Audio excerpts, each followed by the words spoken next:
Hey YouTube, it's NowIAmNappy, and I'm back doing an Ayurvedic series. Now I'm doing this in conjunction with my Tip Tuesday, which I feature on my Instagram and currently on my blog. And here I will feature any herbs that I've been using to help with some of my hair loss issues or some of my eczema issues, or just to deep condition my hair with.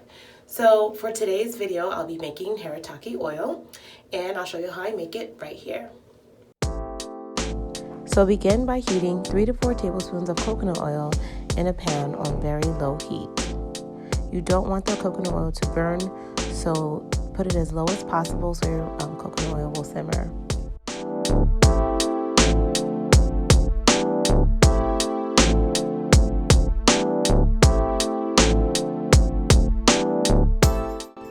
Once the coconut oil has melted, go ahead and add 1 tablespoon of the Haritaki powder and mix for about 10 to 15 minutes in the pan on very low heat.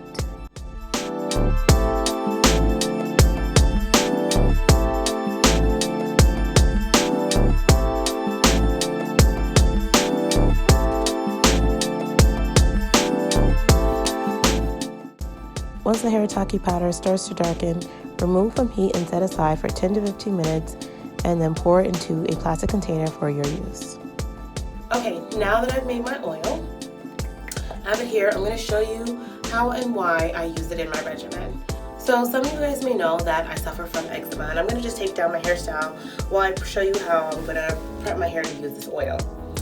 Now, some of you guys know that I have eczema, and for me, during the change of season, particularly from winter to spring or spring to fall, my eczema tends to flare up dramatically. So I've noticed that my scalp has been itching severely, and I'm trying not to scratch it too much. So I know that I may need to go ahead and use something that will help eliminate any potential like fungus or bacteria, because Haritaki powder is an antibacterial and antifungal. Eczema may not be a bacteria or a fungus, but it can usually wherever the skin is like broken from you scratching it, there can be bacteria or fungus that form on those areas. Okay, so I use this oil whenever I'm having a breakout. This oil can be used on your face, and I just leave it in for 10 to 15 minutes. There are many other properties of using this Haritaki powder actually. Some people take it internally. It's supposed to cleanse the colon. It's very cleansing and very good for your system. So I'm going to just section my hair into 4, and then I'm going to begin oiling my scalp. Okay, so I'm going to begin with the front section here. Shake up this oil and then just pour this and focus this mainly on my scalp.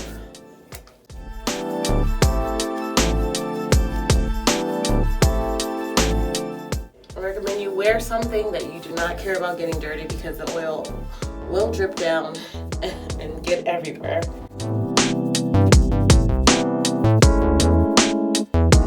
Feel free to get this on the length of your hair if you like, but make sure the majority of this is sitting on your scalp, okay? And it does feel like dirt on your scalp. I'm just gonna reference that. And don't worry, when I shampoo this out, I do add a conditioner to it, and it does help remove all the excess little tiny particles that are in the hair from the Haritaki. Alright, so I'm finished applying the Haritaki powder into my hair, and my hair is definitely like darker and shinier. I was able to lightly finger detangle with the oil in my hair. I just want to know if you guys are allergic to coconut oil or your hair hates coconut oil. You can try almond oil or ceramide oil like sunflower oil or bran oil. You just want to use something that will fully absorb into your hair and penetrate the shaft and the scalp, so that the oil and the Haritaki powder fully absorbs into your hair. Alright, if you guys want to learn more about this herb and why I'm using it, check out the blog down below, and also check out my Instagram where I give you quick snippets about all your Ayurvedic herbs. And I'll see you guys on my next video on next Tuesday. Alright, bye!